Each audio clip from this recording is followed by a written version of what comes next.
This video is brought to you by Nebula.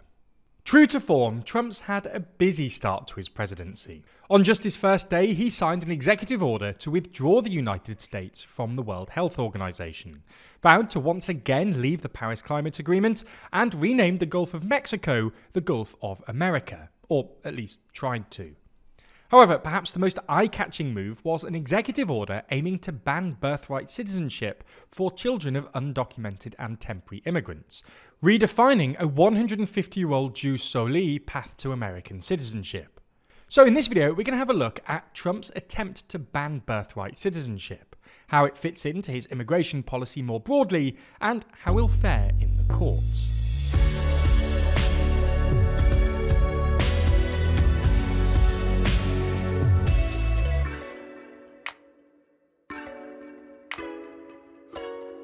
Who's the best politician right now? Hear our thoughts and argue with us on our podcast, The World Leader Leaderboard. Find it over on the TLDR Podcast YouTube channel or in your favourite podcast app. Now, technically speaking, there are two forms of birthright citizenship. Jus sanguinis, meaning right by blood, which refers to the idea that some people are automatically citizens if their parents are citizens, and jus soli, which refers to the idea that some people are automatically citizens if they're born within a country's territory. However, in American politics, when people talk about birthright citizenship, they're usually exclusively talking about jus soli, which is constitutionally guaranteed to most people born within US territory, other than American Samoa, by the 14th Amendment. The 14th Amendment was adopted by Congress in July 1868 and states in its so-called citizenship clause that, quote, all persons born or naturalized in the United States and subject to the jurisdiction thereof are citizens of the United States and of the state wherein they reside. The citizenship clause was in large part a reaction to the Supreme Court's infamous Dred Scott ruling, which denied citizenship to the descendants of slaves, and was essentially overruled via the amendment. Now, because undocumented immigrants are subject to the jurisdiction of the US once they're in the country, there's a relatively widespread consensus among legal experts that the 14th Amendment implies that children born in the US by undocumented migrants are automatically US citizens. In this respect, the US is somewhat of a global outlier. While most countries now apply some combination of jus soli and jus sanguinis, few states offer unconditional birthright citizenship. In most European countries, for instance, birthright citizenship is only offered to children when at least one parent is a citizen of that country. Anyway, over the past few decades, as the undocumented immigrant population in the US has grown, the issue of birthright citizenship has attracted some political opposition, with skeptics and immigration hardliners arguing that birthright citizenship attracts more illegal immigrants and encourages them to have children in the US. Arguably, the first serious effort to change things came in the early 1990s, when Democratic Senator Harry Reid led a bipartisan effort to remove birthright citizenship for children born to undocumented migrants, arguing in a speech that, quote, no sane country would have birthright citizenship for undocumented migrants. The issue sort of fell off the political agenda once it became a partisan issue, because it was hard to see Republicans ever getting the two-thirds majority required to amend the Constitution by themselves, and because polling suggested it had become less popular over time. Rasmussen polling in 2003, for instance, found that 49% of Americans were in favour of revoking birthright citizenship for children of undocumented migrants, while just 41% were in favour of keeping it. But Pew polling found that number had fallen to 37% by 2015, with 60% of Americans opposing the idea. Nonetheless, Trump first floated the idea during the campaign in 2015, before returning to it in earnest in 2018, when he told Axios he was working on a plan to end the practice, and claimed that he didn't actually need a constitutional amendment to do it. He could just do it via executive order. This didn't end up happening, but in January 2020, a few days before leaving office, Trump adopted a policy to make it more difficult for pregnant foreign women to come to the US in cases where it was suspected that the purpose was to give birth on US soil, although this policy was immediately revoked by the Biden administration. However, on Monday, the first of Trump's second term, the president issued an executive order that essentially bans birthright citizenship for children of undocumented immigrants.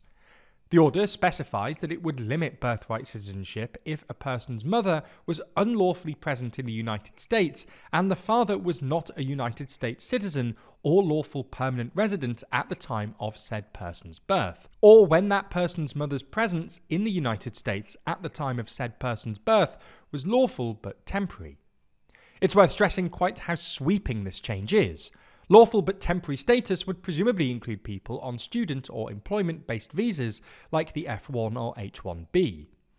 Anyway, this was one of a slew of hardline executive orders related to immigration, including one reinstating Trump's controversial Remain in Mexico asylum policy, one designating Mexican cartels as terror organizations, and one increasing security screening and vetting of foreign nationals applying for entry into the United States. Trump also directed federal agencies to recommend travel restrictions within the next 60 days, and, perhaps most notably, declared an emergency on the southern border.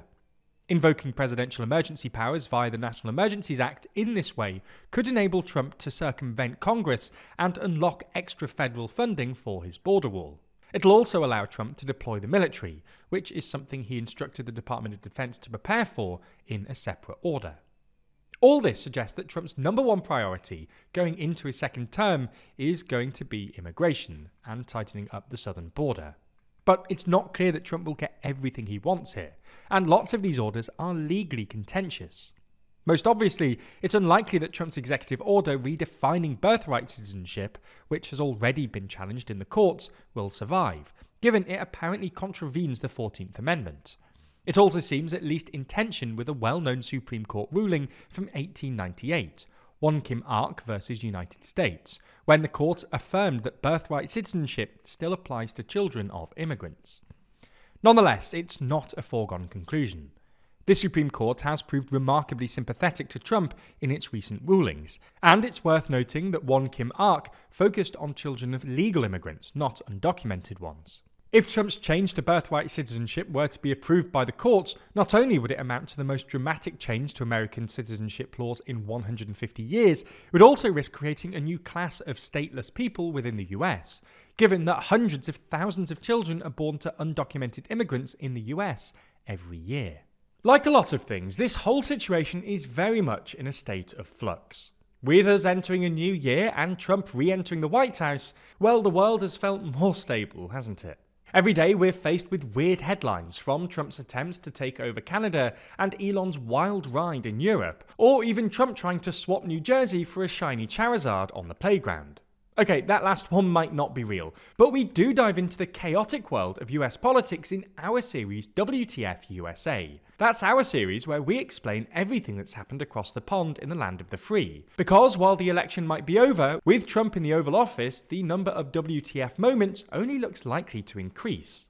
Unlike some of our other more serious videos, the tone of WTF USA is more light-hearted, and takes something of an irreverent look at what's going on. If you're interested, WTF can be found exclusively on Nebula. Now, if you didn't know, Nebula is an independent, creator-owned streaming platform that specialises in thoughtful content. Over there, you can find creators like Wendover Productions, Real Life Law, and Legal Eagle, with many of them releasing their very own original series on the platform. We're super proud of WTF USA, and we hope that with your support, we'll be able to make other interesting, weird, and entertaining series with Nebula in the future. So signing up genuinely helps TLDR to grow and expand.